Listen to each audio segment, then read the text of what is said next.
परमेश्वर पिता का धन्यवाद हो इस सुंदर दिए गए समय के लिए।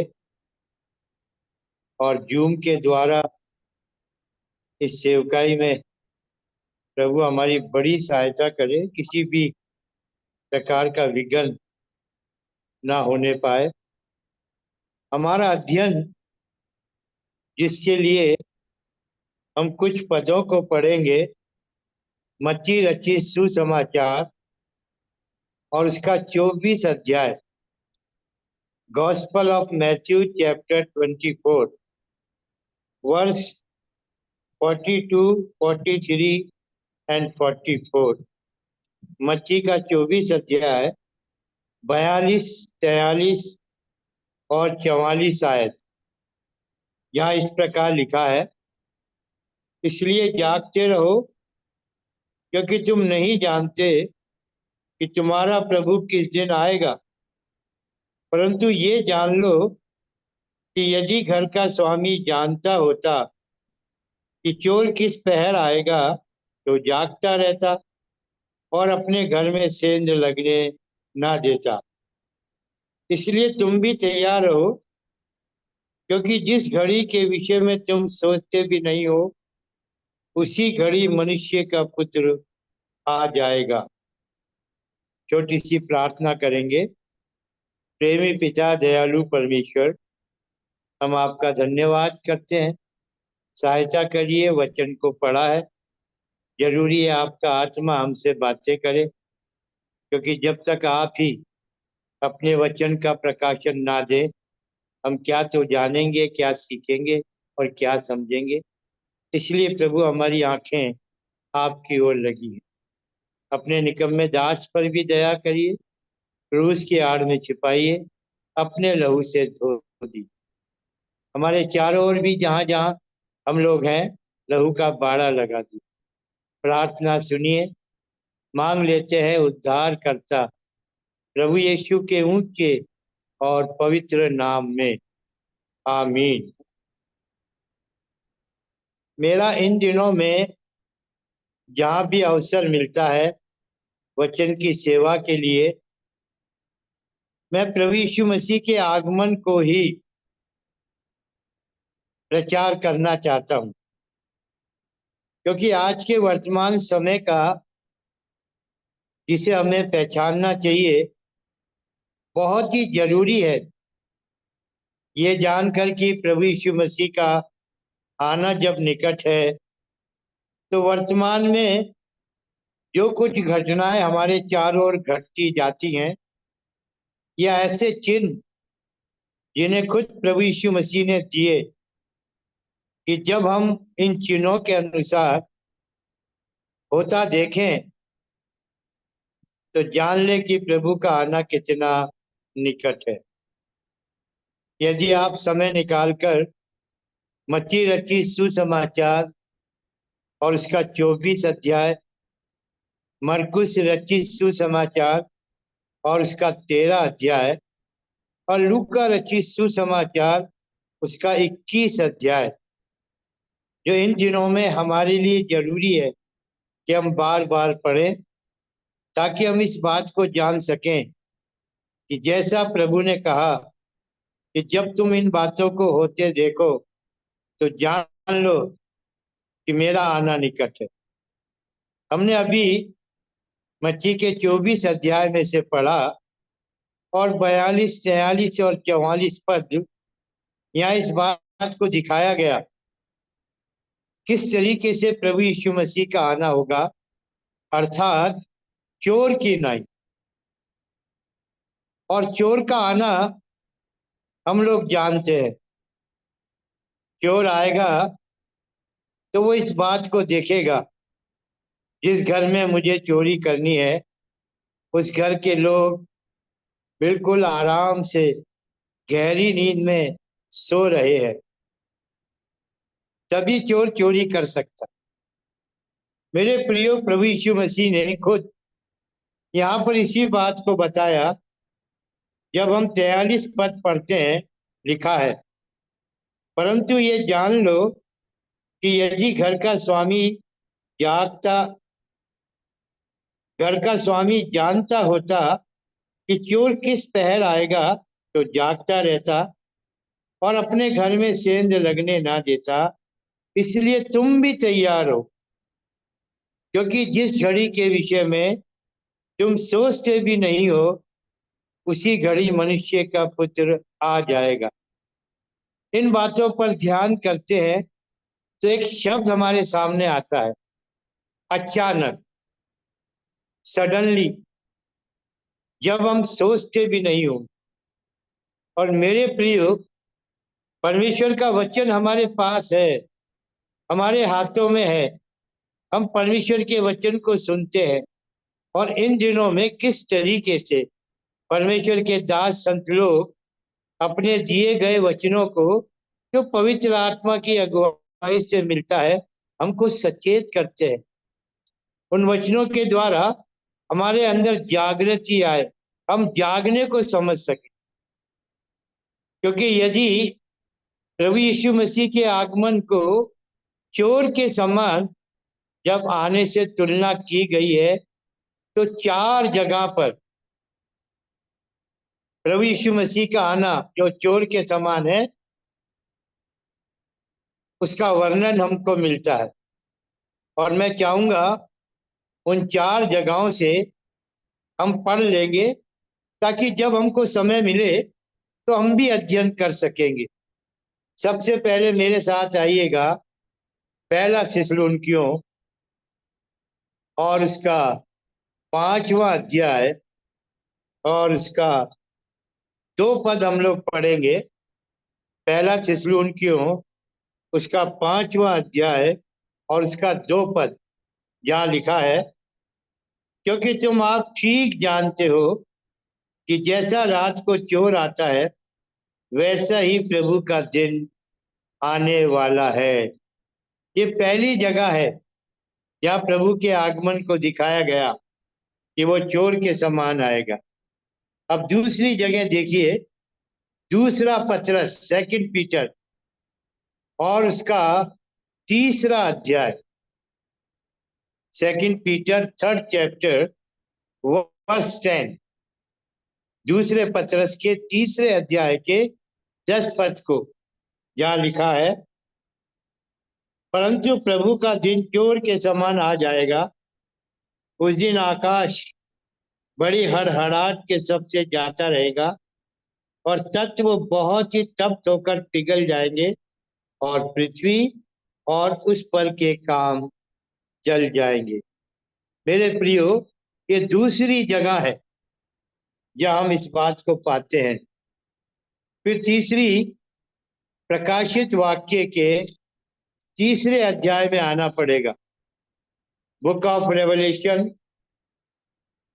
3rd chapter 3rd and 4th verse, प्रकाशित वाक्य उसका 3रा अध्याय, और हम लोग पढ़ेंगे तीन तीन पद को पढ़ लेंगे। इसलिए स्मरण कर कि तूने कैसी शिक्षा प्राप्त की और सुनी थी और उसमें बना रहे और मन फिरा। यदि तू जागृत ना रहेगा तो मैं चोर के समान आ जाऊंगा और तू कदापि ना जान सकेगा कि मैं किस घड़ी तुझ पर आ पड़ूंगा। ये तीसरी जगह है जहाँ प्रभु यीशु मसीह का आना चोर के समान। अब आइए चौथी और आखिरी, प्रकाशित वाक्य 16 अध्याय और उसका 15 पद, book of Revelation 16 chapter verse 15।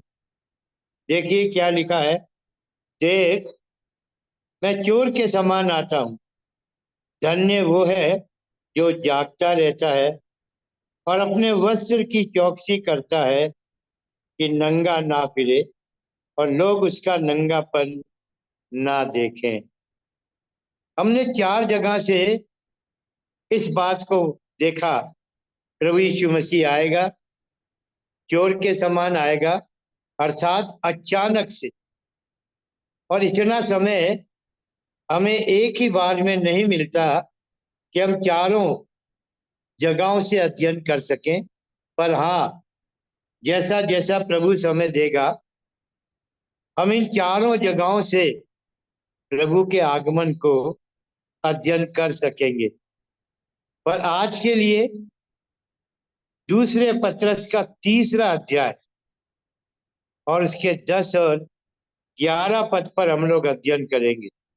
2 Peter 3rd chapter verse 10 and 11।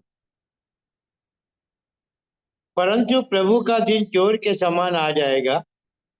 उस दिन आकाश बड़ी हड़हड़ाहट के शब्द से जाता रहेगा और तत्व बहुत ही तप्त होकर पिघल जाएंगे और पृथ्वी और उस पर के काम जल जाएंगे।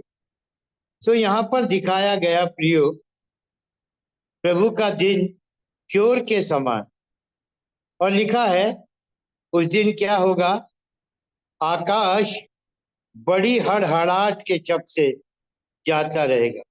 और ये भी लिखा है किस तरीके से जितने भी तत्व हैं, भौतिक तत्व, ये सृष्टि जो परमेश्वर ने बनाई, और चाहे हम लोगों के पास जो हमारी आवश्यकता के अनुसार कितनी चीजें हैं, ये सारे तत्व लिखा है तप्त होकर गर्म होकर पिघल जाएंगे। और ये भी लिखा है पृथ्वी और उस पर के काम भी जल जाएंगे। हमें क्या करना चाहिए? जब वचन हमको दिखा रहा है प्रभु का दिन चोर के समान आने वाला है, और इन दिनों की घटनाएं यदि हम देखें चिन्हों और घटने वाली घटनाओं के अनुसार, तो बिल्कुल बिल्कुल लगता है कि प्रभु अभी भी आ सकता है। ये समय है इन दिनों में प्रभु यीशु मसीह का आना। तो क्या करें? क्योंकि प्रभु यीशु मसीह का ये आगमन पृथ्वी पर आए प्रभु यीशु मसीह ऐसा नहीं है। ये आगमन प्रभु यीशु मसीह का केवल मध्य आकाश में बादलों पर आएगा। और मेरे प्रियो, जो प्रभु के आगमन को प्रिय जानते हैं, जो चाहते हैं कि जब प्रभु यीशु मसीह आए तो हम भी बादलों पर उठा लिए जाएं, तो वो उस आगमन के लिए अपने को तैयार कर रहे हैं। और उस तैयारी की कितनी जरूरत है, अब भी हमने पढ़ा कि हमें किस प्रकार, मत्ती के 24 अध्याय के 44 पद में हमने पढ़ा हमें किस प्रकार से तैयार रहना है। क्योंकि वचन में लिखा है जब हम सोचते भी नहीं होंगे, when you think not, जब हम सोचते भी नहीं होंगे। गर्भवती स्त्री को मालूम होता है मैं गर्भ से हूं, उसको ये भी मालूम है ये मेरे गर्भ में मेरा 9वां महीना है और इसी महीने में मुझे बच्चे को जन्म देना है। लेकिन जब समय आता है अचानक, लिखा है 1 थिस्सलुनीकियों के 5 अध्याय के 3 पद में ये बात जो मैंने कही वहां वचन में लिखी। तो कहने का अर्थ है प्रियो, हमें क्या करना चाहिए, हमारी तैयारी में हमें कैसा होना चाहिए, इसी बात को यहाँ 11 पद में लिखा है। 2 पत्रस 3 अध्याय और इसके 11 पद में जब वचन दिखा रहा है, हाँ, जबकि ये सब वस्तुएं इस रीति से पिघलने वाली हैं, तो तुम्हें पवित्र चाल चलन और भक्ति में कैसा मनुष्य होना चाहिए।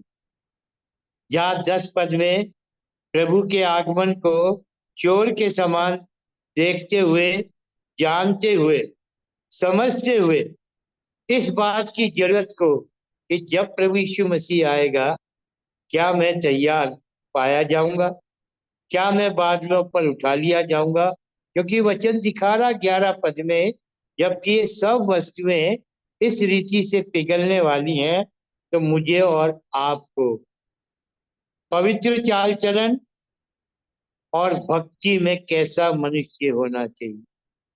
किसके समान, किसको अपना आदर्श समझोगे, किसको अपने लिए देखोगे कि मुझे इस व्यक्ति की तरह पवित्र होना है, इस व्यक्ति की तरह मेरी भक्ति होना चाहिए। हमारे पास प्रभु यीशु मसीह है। अगरचे हम प्रभु यीशु मसीह को अपना आदर्श और नमूना बनाते हैं मेरे प्रियो, तो ये दोनों बातें हमारे समझ में आ जाएंगी। पहली बात, हमारा जो चाल चलन है वो कैसा होना चाहिए, किसके समान होना चाहिए। यदि हम ये अपने सामने प्रभु यीशु मसीह को रख लेते हैं तो हम इस बात को देख सकते हैं। पहला पत्रस और उसका पहला अध्याय देखिएगा मेहरबानी से, किस प्रकार हम अपने को पवित्र चाल चलन में रख सकते हैं। पहला पत्रस और उसका पहला अध्याय और 15 पद मैं आपके सामने पढ़ूंगा। पर जैसा तुम्हारा बुलाने वाला पवित्र है, वैसे ही तुम भी अपने सारे चाल चलन में पवित्र बनो। 16 पद, क्योंकि लिखा है, पवित्र बनो क्योंकि मैं पवित्र हूं। पवित्रता में प्रियो, प्रभु यीशु मसीह से हटकर कोई हमारे लिए आदर्श नहीं बन सकता। और हम जो विश्वासी हैं, प्रभु यीशु मसीह ने या परमेश्वर ने या वचन के द्वारा हमारे ऊपर ऐसा बोझ नहीं डाल दिया कि तुम पवित्र बनो। पहले उसने हमें पवित्र बनाया है, क्योंकि हम तो पाप में जीवन बिता रहे थे और पाप के कारण अशुद्ध थे, अपवित्र थे। पर परमेश्वर ने हम पर दया की और उसने हमें अपनी पवित्रता दी। पहला कुरिन्थियों और उसका छठा अध्याय, पहला कुरिन्थियों और उसका छठा अध्याय, और हम लोग पढ़ेंगे मेरे साथ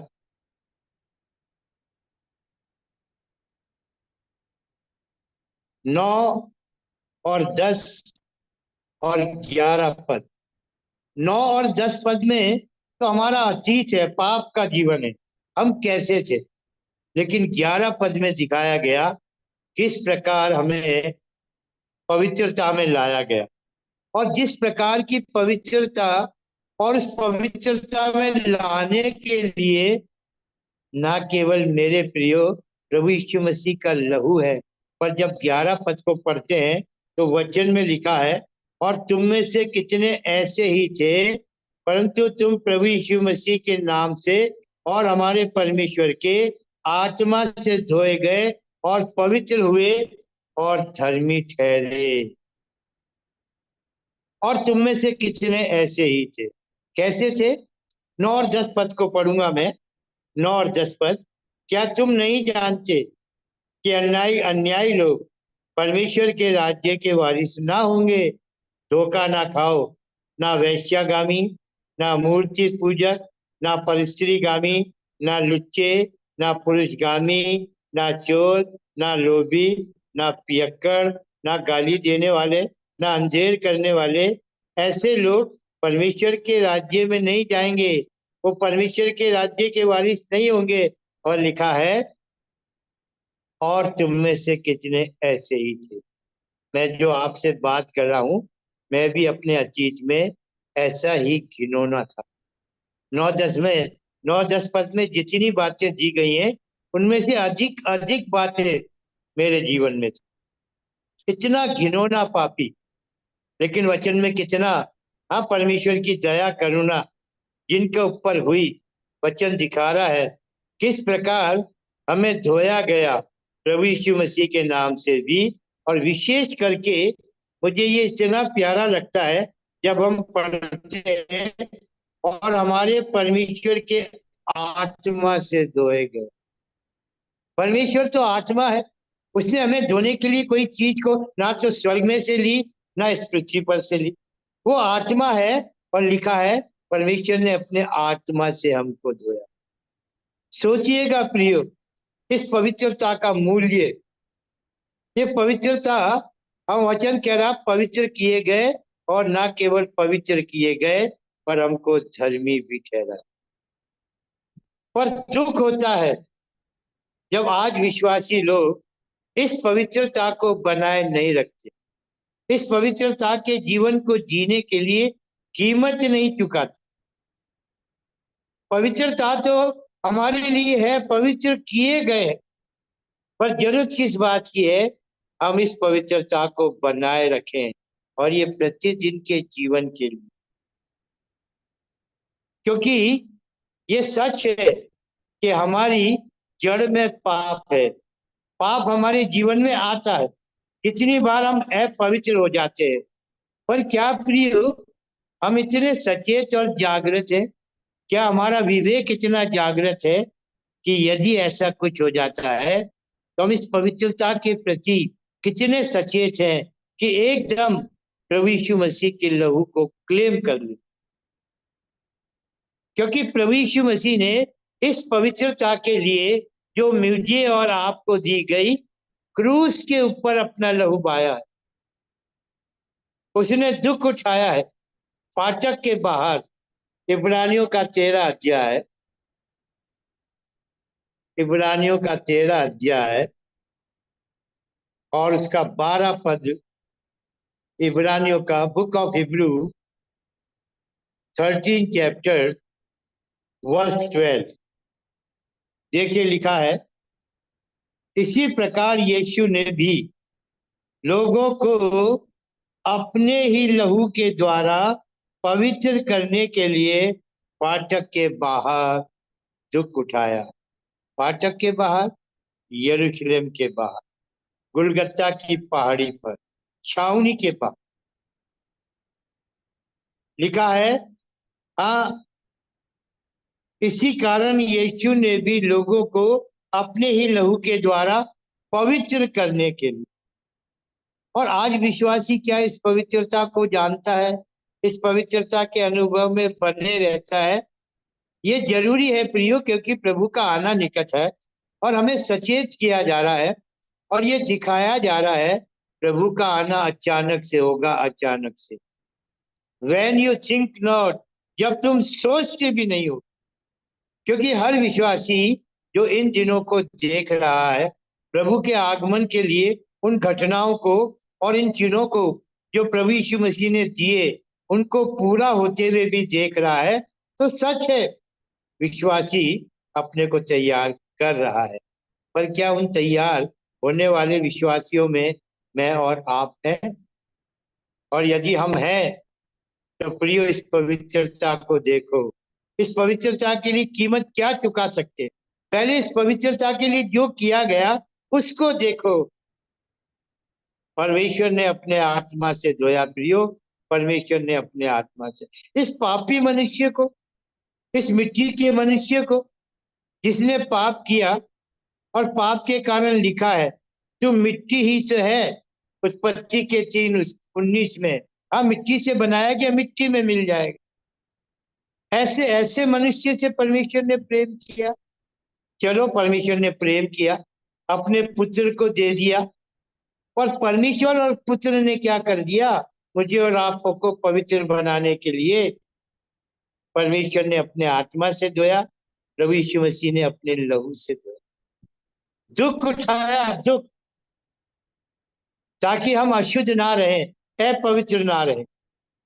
और इसलिए प्रियो, जब हमें ये पवित्रता दी गई है तो बहुत जरूरी है हमें अपने सामने प्रभु यीशु मसीह को रखना है। जैसा हमने पढ़ा पहले पत्रस के 1 अध्याय में, किस प्रकार से वचन मेरे और आपके लिए है। पहले पत्रस के 1 अध्याय का 15 पद, जैसा तुम्हारा बुलाने वाला पवित्र है, वैसे ही तुम भी अपने सारे चाल चलन में पवित्र बनो। क्यों? क्योंकि लिखा है पवित्र बनो क्योंकि मैं पवित्र। मेरे प्रियो, क्या ये पवित्रता सचमुच हमारे साथ है? क्या मैं इस पवित्रता में बना रह सकता हूँ? जब मुझे पवित्रता दे दी गई है, क्या इस पवित्रता के साथ जीवन को बिताता हूँ? मुझे बड़ा अच्छा लगता है जब इस पवित्रता के लिए इफिसियों का 5वां अध्याय,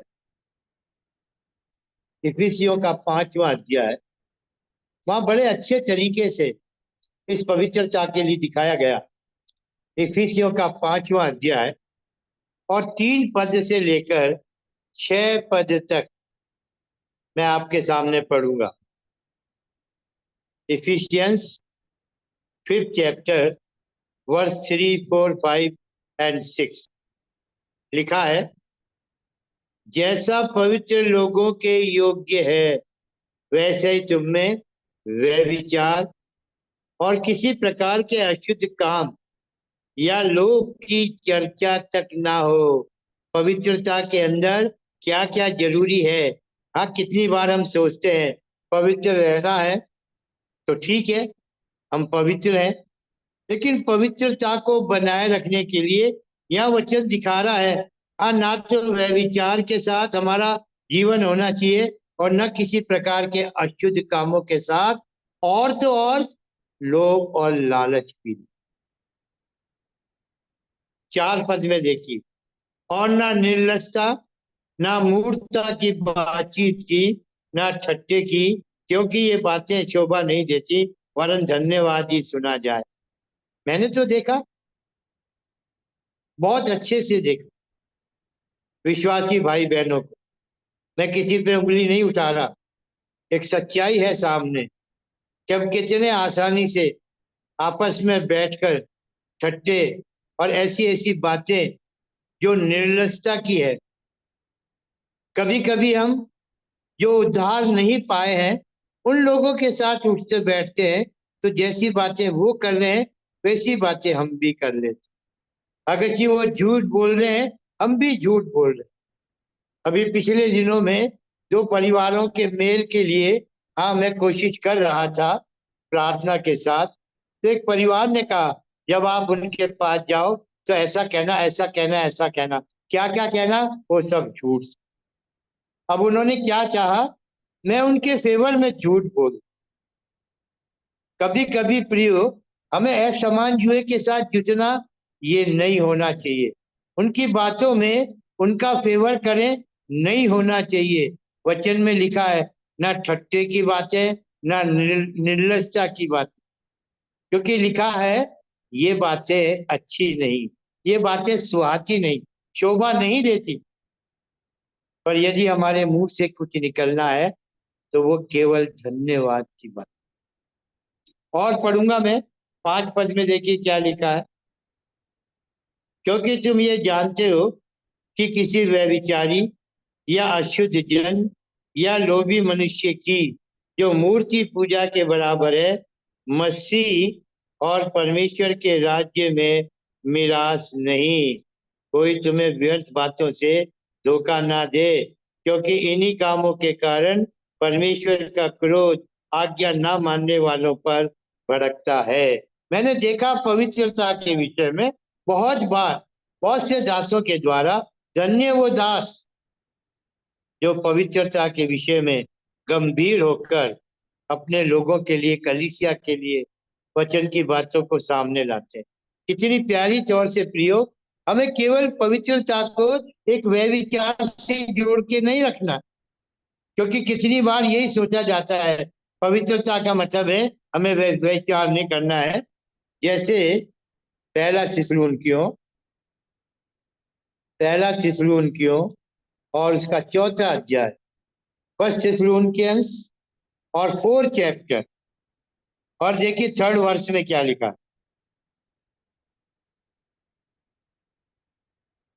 फर्स्ट थिस्सलुनीकियंस 4th चैप्टर 3rd वर्ष, क्योंकि परमेश्वर की इच्छा ये है कि तुम पवित्र बनो, अर्थात वह विचार से बचे रहो। अगर यहीं तक पढ़े वचन को तो बस हो गया, केवल वह विचार से बचना है, और वह विचार से बचे हुए हैं तो ये पवित्रता है। नहीं मेरे प्रियो, वह विचार से तो बचना ही है, लेकिन साथ साथ इस बात को जानना है जो हमने इफिसियों के 5 अध्याय में पढ़ा, किस तरीके से लोभ और लालच से बचना है, ठट्टों की, निर्लजता की बातों से बचना है, और किसी भी प्रकार से ऐसे लोग जो विश्वास में नहीं है, यदि वो शरीर के भाव से हमारे अपने लोग हैं या उनके बीच में भी हमारा उठना बैठना होता है प्रियो, हमारा प्रभाव उन पर होना चाहिए। हमारी पवित्रता उनको दिखाई देनी चाहिए, हमारी बातों से भी। कह रहा लोभ और लालच भी नहीं, क्योंकि लोभ और लालच मूर्ति पूजा के बराबर। मेरे प्रियो, परमेश्वर करे हम इस पवित्रता की सच्चाई को और गहराई को, और विशेष करके अपने प्रभु यीशु मसीह को सामने रखें। किस प्रकार से प्रभु यीशु मसीह ने देह में रहकर इस पृथ्वी पर जो जीवन बिताया, वो उसका चाल चलन, उसका पीछा मुझे और आपको करना, क्योंकि वचन में लिखा है हमें उसके पद चिन्हों पर चलना। कितना कितना प्रभु को देखते हैं, कितना प्रभु यीशु मसीह की पवित्रता को देखते हैं। ठीक है, परमेश्वर को कभी किसी ने नहीं देखा, पर प्रभु यीशु मसीह है। अगर कि उसके जीवन की पवित्रता है, तो आपके सामने मैं अगर कि चार बातें रखूं जो उसकी पवित्रता को सिद्ध करते हैं, तो आप आइए पहला यूहन्ना और उसका तीसरा अध्याय। पहला यूहन्ना और उसका तीसरा अध्याय, और देखिए उसके 5 पद में क्या लिखा है। 5 पद में, तुम जानते हो कि वो इसलिए प्रकट हुआ को हर ले जाए। और आगे क्या लिखा, क्या करोगे प्रिय पवित्रता के लिए, कैसा मनुष्य होना चाहिए। प्रभु यीशु मसीह सामने, जिसके स्वभाव में पाप नहीं। अब आप कहेंगे हमारी तो जड़ में पाप है, आप कहेंगे हम तो सर से पैर तक पाप में जन्मे, पाप में रहे। बिल्कुल ठीक है, लेकिन जिस पवित्र आत्मा से प्रभु यीशु मसीह का जन्म हुआ, क्या वो पवित्र आत्मा से मुझे और आपको जन्म नहीं मिला? नए जन्म के जब हम भागी होते हैं, क्या पापों की क्षमा हमको नहीं मिली? क्या प्रभु यीशु मसीह के लहू से हम नहीं धोए गए? क्या अधिक पाप धुल गए और कुछ पाप रह गए? क्या पूरी पूरी शुद्धता नहीं मिली? मेरे प्रियो, जब हम प्रभु यीशु मसीह को ग्रहण कर लेते हैं, यूहन्ना के पहले अध्याय के 12 और 13 पद में लिखा है, हम परमेश्वर की संतान हो जाते। और परमेश्वर की संतान पाप करे और इस पवित्रता पे दाग आए, ये तो नहीं होना चाहिए। यही पहले यूहन्ना के 3 अध्याय का 9 पद देख लो। पहला यूहन्ना और उसका 3 अध्याय और उसके 9 पद में क्या लिखा है, जो कोई परमेश्वर से जन्मा है वो पाप नहीं करता, क्योंकि उसका बीज उसमें बना रहता है, और वो पाप कर ही नहीं सकता, क्योंकि परमेश्वर से जन्मा है, परमेश्वर का पुत्र है, परमेश्वर की संतान है, परमेश्वर का स्वभाव है, प्रभु यीशु मसीह का आत्मा है। क्या इस प्रकार से हम जीवन बिताते हैं? प्रश्नवाचक चिन्ह। वचन में हमने पढ़ा इफिसियों के 5 अध्याय के 5 पद में, इफिसियों के 5 अध्याय के 5 पद में नहीं, 6 पद में लिखा है, कोई तुम्हें व्यर्थ बातों से धोखा ना दे, क्योंकि इन्हीं कामों के कारण परमेश्वर का क्रोध आज्ञा न मानने वालों पर भड़कता है। कहने का मतलब है, जो बातें हमें दिखाई गई, यदि हम उसके अनुसार आप पाप रहित होकर जीवन को बिताने के लिए कीमत नहीं चुकाते प्रियो, ये पवित्रता को बनाए नहीं रख सकते। और जब वो आने वाला है और वचन हमको दिखा रहा है, हाँ, कैसा कैसा मनुष्य होना चाहिए पवित्र चाल चलन और भक्ति में, तो मेरे प्रियो प्रभु यीशु मसीह की पवित्रता को देख लो, उसके स्वभाव में पाप नहीं। दूसरा कुरिन्थियों और उसका 5 अध्याय, दूसरा कुरिन्थियों और उसका 5 अध्याय, 2 कुरिन्थियंस 5th चैप्टर और उसके लास्ट वर्ष को हम लोग पढ़ सकते हैं। 2 कुरिन्थियंस 5th चैप्टर वर्ष 21 लिखा है, जो पाप से अज्ञात था उसी को उसने हमारे लिए पाप ठहराया, कि हम उसमें होकर परमेश्वर की धार्मिकता बन जाए। क्या मेरे प्रियो ये पद हमारे पढ़ने तक काफी है? पाप बन गया पाप। क्यों? क्योंकि मेरे और आपके पाप प्रभु यीशु मसीह ने अपनी जेब पर ले ली। सेकंड पहला पतरस 2:24 में लिखा, फर्स्ट पीटर सेकंड चैप्टर के वर्स 24 में लिखा है, वो आप ही मेरे और आपके हमारे पापों को अपनी जेब पर लेकर क्रूस पर चढ़े। जब मेरे और आपके पाप ले लिए तो मेरे और आपके पाप समुन्द्र में नहीं डाले गए, काली घटा के समान नहीं मिटाए गए, पूरब से पश्चिम जितनी दूर है उतनी दूर नहीं किए गए जैसा हम पुराने नियम में पढ़ते हैं। मेरे और आपके पापों को तो प्रभु यीशु मसीह ने क्रूस पर ले लिया, और पाप का दंड मृत्यु है प्रियो, क्रूस पर ही प्रभु यीशु मसीह मरा। यही तो सुसमाचार है कि वो हमारे पापों के लिए मर गया। यहाँ वचन में हमने पढ़ा वो पाप से अज्ञात था, फिर भी उसको पाप बनना पड़ा, क्योंकि मेरे और आपके पाप जब उसने ले लिए तो मेरे प्रियो फिर मुझे और आपको कहाँ जरूरत है कि मैं और आप पाप करें। अब अगर जी मैं पापों को गिनाऊं जो साधारण तरीके से हम लोग करते हैं, क्रोध हमको आता है, चिड़चिड़ाहट हमको आती है, लड़ाई झगड़ा हमारे बीच में होता है, हम परस्पर गले मिलते हैं पर भीतर बैर बना रहता है। क्या जीवन है हमारा? क्या तैयारी है हमारी? मेरे प्रियो, परमेश्वर का राज्य बातों में नहीं है, सामर्थ्य में, और वो सामर्थ्य मुझे और आपको दी गई। और इस पवित्रता को इसी प्रकार से हम बनाए रख सकते हैं यदि हम प्रभु यीशु मसीह को अपना आदर्श मानते हैं। क्योंकि जैसा हमें पवित्र होना चाहिए, आपको किसी साबुन के लिए नहीं लिखा, किसी ऐसे तरीके के लिए नहीं लिखा, प्रभु ने हमें, परमेश्वर ने पवित्र बनाया, प्रभु यीशु मसीह ने लहू से धोकर पवित्र बनाया। हम परमेश्वर की संतान है, उस पवित्रता के भागी है। उस क्रूस के ऊपर देखो, परमेश्वर पिता ने अपने पुत्र को देखा और मुंह फेर लिया। क्यों? क्योंकि क्रूस के ऊपर परमेश्वर का पुत्र नहीं, परमेश्वर को दिखाई दे रहा है पाप। क्योंकि हमने क्या पढ़ा, जो पाप से अज्ञात था उसी को परमेश्वर ने पाप ठहरा दिया। सोचिए प्रियो, किस लिए? ताकि हम इस प्रभु यीशु मसीह में होकर परमेश्वर की धार्मिकता बने। कैसे समझाओगे यदि कोई आपसे कह दे भैया परमेश्वर की धार्मिकता कहाँ है?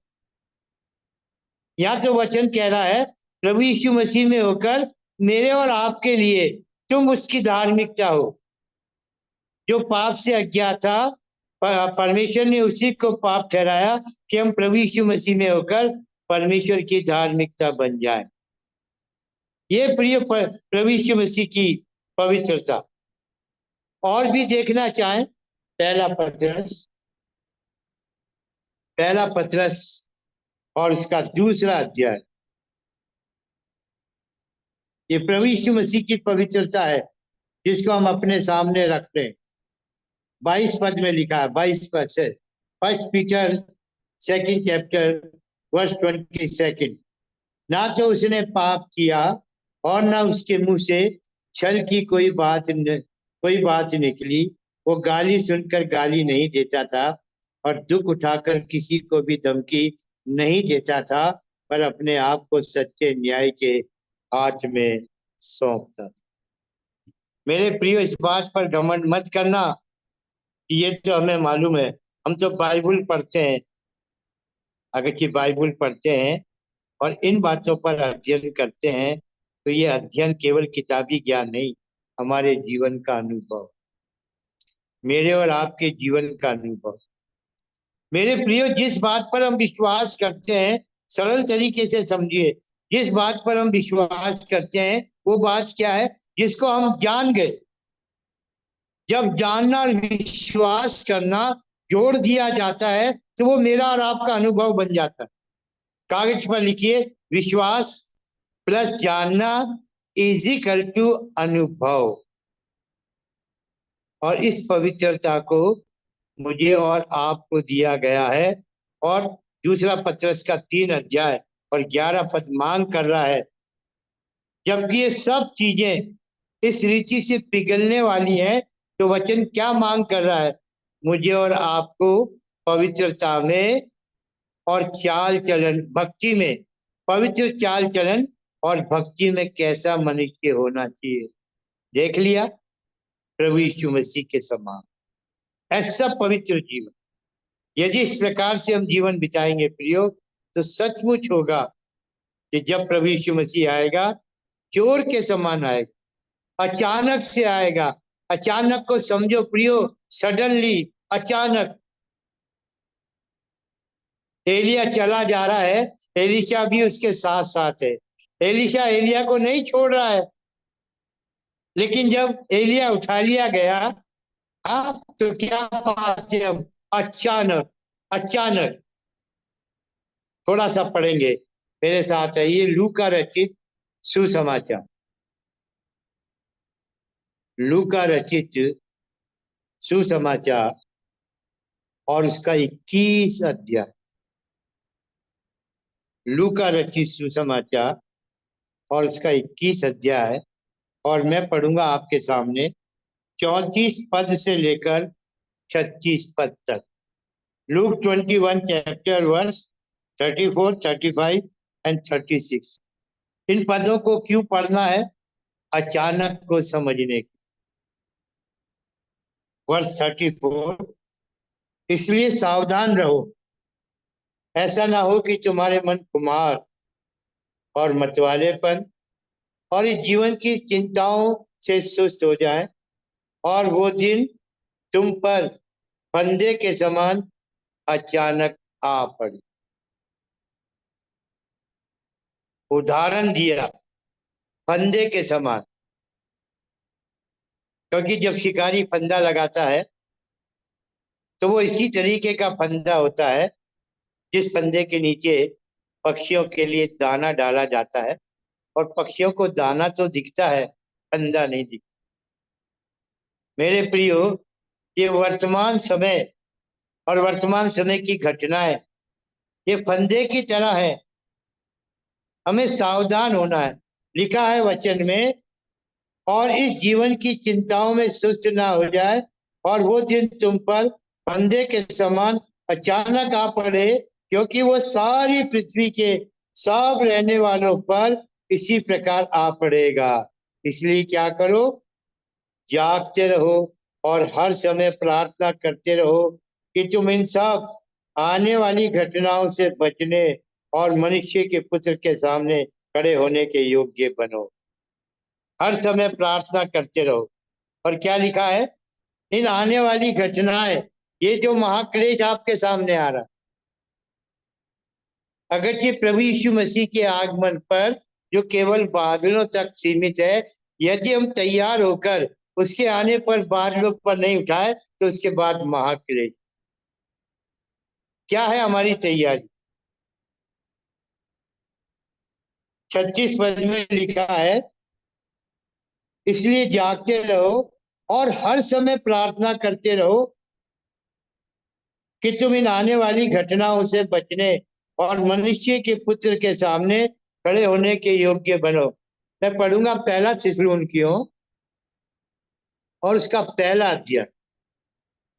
देखिए उसके 10 पद में क्या लिखा।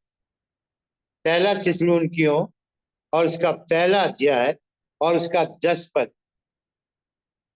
First Thessalonians first chapter verse 10। और उसके पुत्र के स्वर्ग पर से आने की बात जोते रहो, जिसे उसने मरे हुओं में से जिलाया, अर्थात यीशु की। और आगे क्या लिखा है?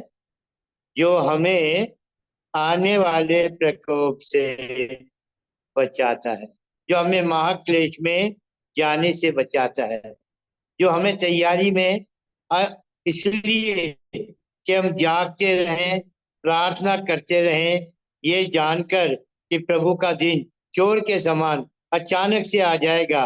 और जब वो बादलों पर आएगा प्रियो, आपके लिए 1 मिनट भी नहीं रुकेगा, 1 मिनट भी नहीं रुकेगा। उस समय को तो हम काउंट भी नहीं कर पाते कि भाई चलो 1 मिनट का तो समय है कि प्रभु बादलों पर आएगा और हमारे लिए ठहरेगा। ये मत सोचना जैसे 10 कुंवारियों के दृष्टांत में 5 कुंवारियां जो जिनके पास कुप्पियां थी, तेल था, वचन में तो लिखा है 10 की 10 सो गई।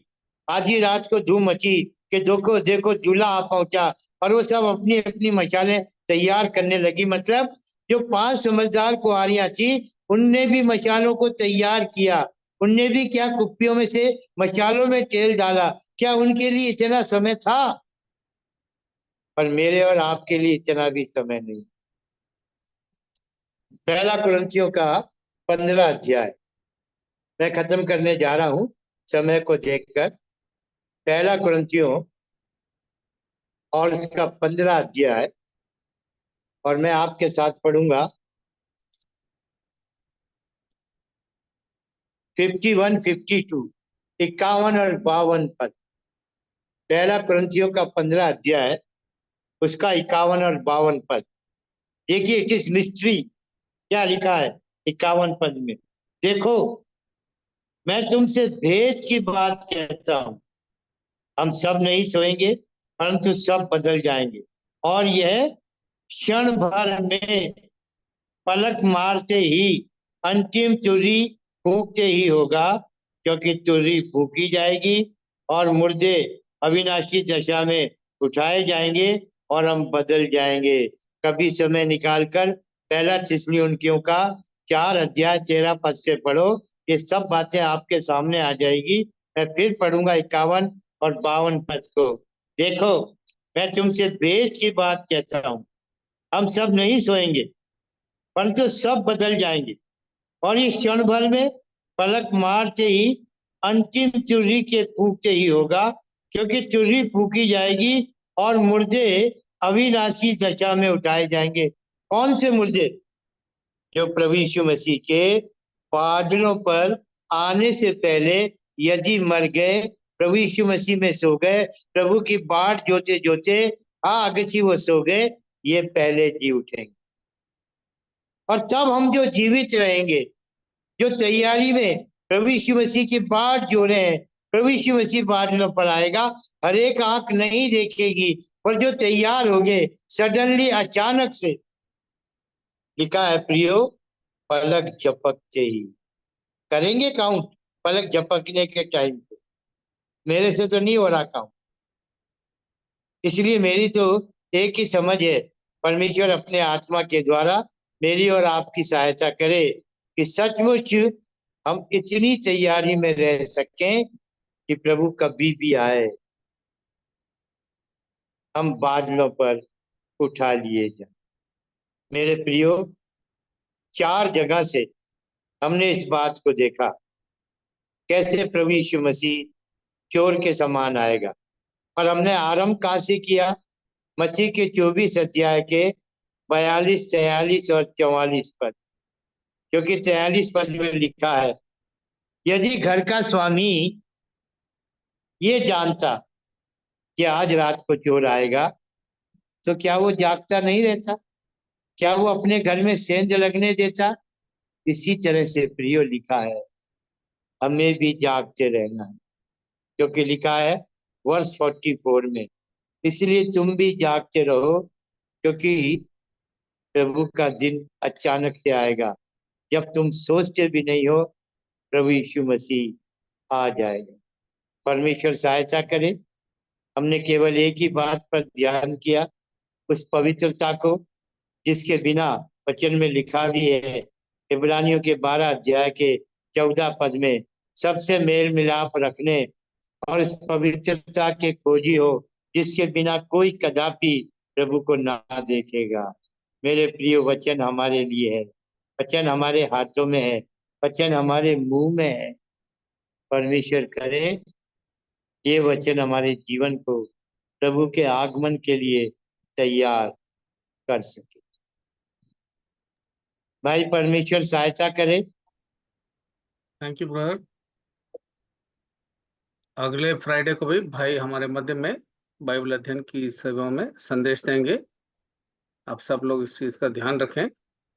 जो वचन सुना है, जैसे भाई ने जो जो वचन बांटे हैं, अच्छा है कि उन भाग को आप दोबारा पढ़ लें और उस पर ध्यान करें, ताकि प्रभु हमें और अधिक सतर्कता दें इस विषय में कि पलक झपते ही प्रभु आ सकता है, तो हम उतनी तैयारी में रहें और प्रभु के अनुग्रह में हम आगे बढ़ते जाएं। आप हाँ, उस पवित्रता। आने वाले सप्ताह फर्स्ट संडे है, तो बैरका मंडली में मानेसर के लोगों के लिए बस का इंतजाम है, तो आप जरूर एक दूसरे को बता दें ताकि सबके सब शामिल हो सकें। भाष्य प्रकाश से निवेदन है कि प्रार्थना करें, आखिरी प्रार्थना और बेनेडिक्शन भी दें।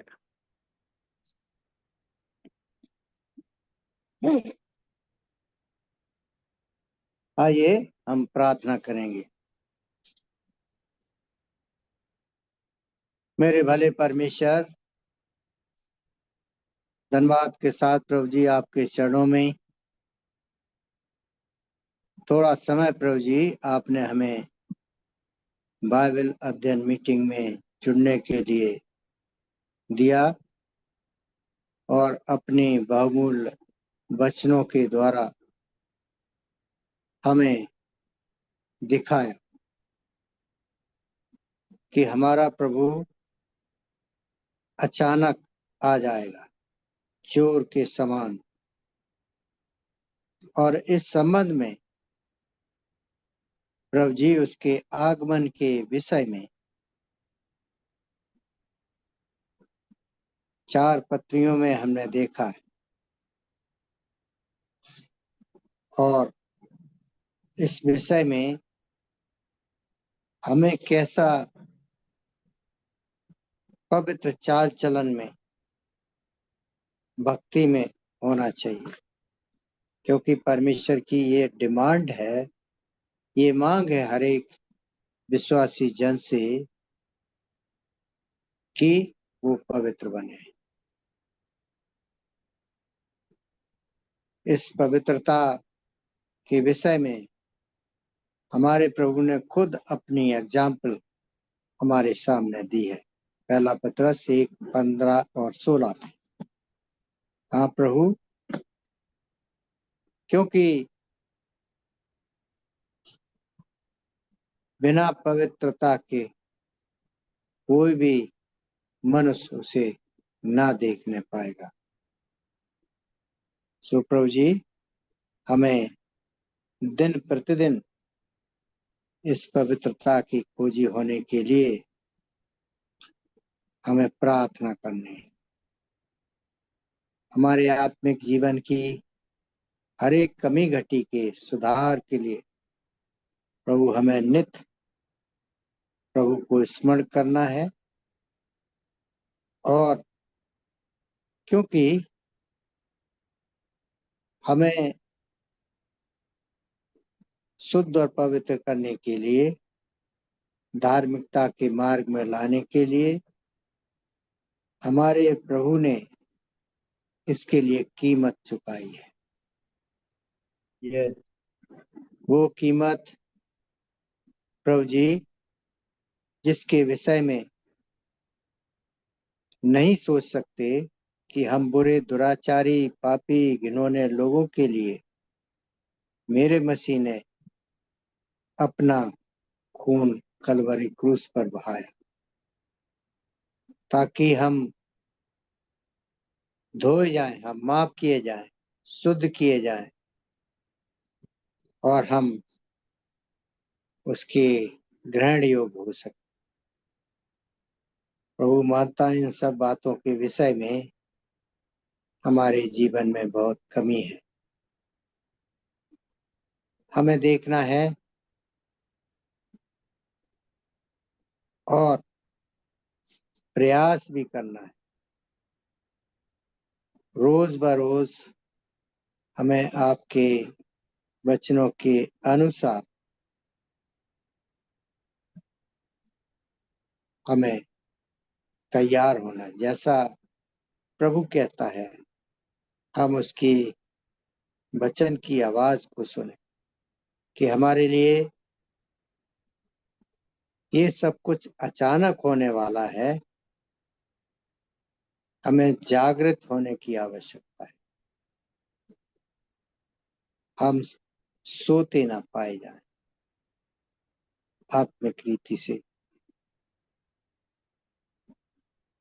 क्योंकि प्रभु जी इन सब बातों को देखते हुए कि सब वे घटनाएं दुनिया में हो रही हैं और जिनको देखते हुए जानते हुए आपका आगमन अति शीघ्र और निकट है और चोर के समान है, जिसको कोई ना जान पाए। इसलिए प्रभु जी मेरी विनती है कि हम जो मसीह यीशु में चुने गए हैं, हम इतने ही नहीं प्रभु जी, आपके चुनाव में बहुत सारे लोग हैं इस दुनिया में। मेरी विनती अपने लिए, सारे विश्वासी जनों के लिए और सब उन परिवारों के लिए भी है कि प्रभु जी हम सबको अपने आत्मा के प्रकाश में चलाइए और हमें आपके आत्मा के प्रकाश में चलने के लिए हमें अपने आप को देखना है कि हम उस प्रकाश में कितने चल रहे हैं और कितने चलने की आवश्यकता है। इन सब बातों के विषय में प्रभु जी आपने आज के इस बाइबल अध्ययन में खुलासा किया है कि हमारा प्रभु कभी भी किसी भी समय अचानक चोर के समान आ जाएगा। हमें कैसा पवित्र चाल चलन में भक्ति के साथ जीवन यापन करना है। प्रभु दया करे और हमें सबको अपने लिए उपयोगी पात्र बनाए, ताकि हम उसकी प्रसन्नता का कारण बने। तो प्रभु जी धन्यवाद देता हूँ आज के इस बाइबल अध्ययन मीटिंग के लिए, भाई सारस लाल के लिए, उनके पूरे परिवार पर आपकी आशीष चाहते हैं और भाई को जो आपने अपने सेवा में प्रभु जी अजमेर में रखा है प्रभु जी, और उस जगह पर प्रभु जी बहुत सारे लोग जो ऐसे हैं जो अभी भी अंधकार में हैं, उन्हें आपकी ज्योति मिले प्रभु जी। दया कीजिए।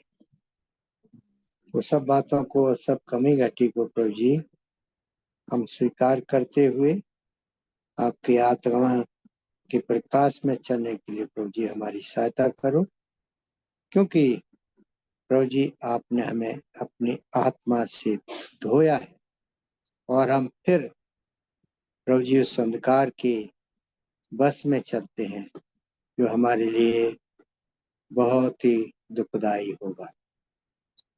सो प्रभु जी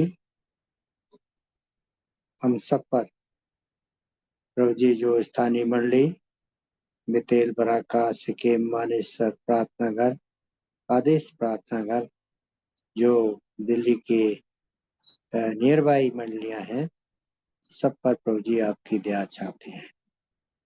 और प्रभु जी बाकी के समय को प्रभु जी आपके हाथों में सौंपते हुए विनती बड़े विश्वास साथ मसीह यीशु नाम से मांगता हूँ, आमीन। आमीन। अब हमारे परमेश्वर पिता का प्रेम, मसीह यीशु का अनुग्रह, पवित्र आत्मा की सहभागिता जुड़े हुए सारे प्रियों पर और तमाम विश्वासी जनों पर हमेशा हमेशा बनी रहे, आमीन। आमीन। आमीन।